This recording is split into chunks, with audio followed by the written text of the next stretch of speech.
Happy Holi সকলকে। আম, আজকে হোলির দিনে সবাই রঙে মেতিয়ে ওঠে, তাই আমরা মাতানোর জন্যই কলকাতা থেকে আসানসোল চলে এলাম নিজেদের বাড়ি। সকাল সকাল বাড়িতে লোকজন আসা শুরু হয়ে গেল, বাচ্চারাও এসে বড় রং লাগিয়ে দিল। তাই একবার রং মাখার পর আর কি বাড়িতে থাকা যায়, তো সঙ্গে সঙ্গে নিচে চলে গেলাম, খুব এক্সাইটেড হয়ে পড়ে। কিন্তু গিয়ে পরে দেখি নিচে এরা তো জল নিয়ে পরে খেলা শুরু করে দিয়েছে।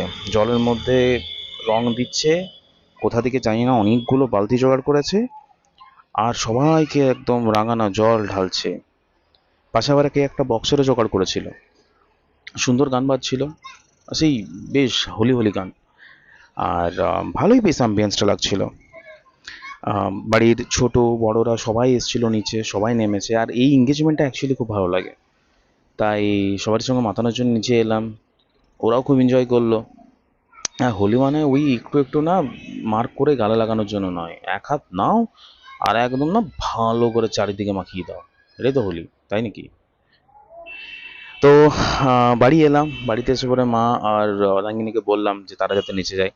কেউ তো রাজি হচ্ছিল না, বাট বউকে কোনো রকম টেনে টেনে নিচে নিয়ে গেলাম। সেও একদম রঙে মাতিয়ে উঠেছিল। খুব মজা করেছি আমরা সবাই মিলে। আম, যেটার জন্য এখানে এসেছিলাম সেটা অবশ্যই ডেফিনেটলি ফুলফিল হয়েছে। শুধু এনজয়মেন্টটা নিজেরই না, বাড়ির লোকেরই সবাই করেছে। আর আজকের কাছকে রাত্রেও খাওয়া দাওয়া আছে, তাই সেটার জন্য একটু এক্সাইটেড। তো ওভারঅল খুব ভালোই কাটলো হোলিটা। এখানে আসাটা সার্থক হলো। আর এখানে আসতে ওই জন্যই আসাটা প্রত্যেকবারে টান রয়ে যায় যে এখানে এলে সবার সঙ্গে দেখাও হয়, এনজয় করা হয়।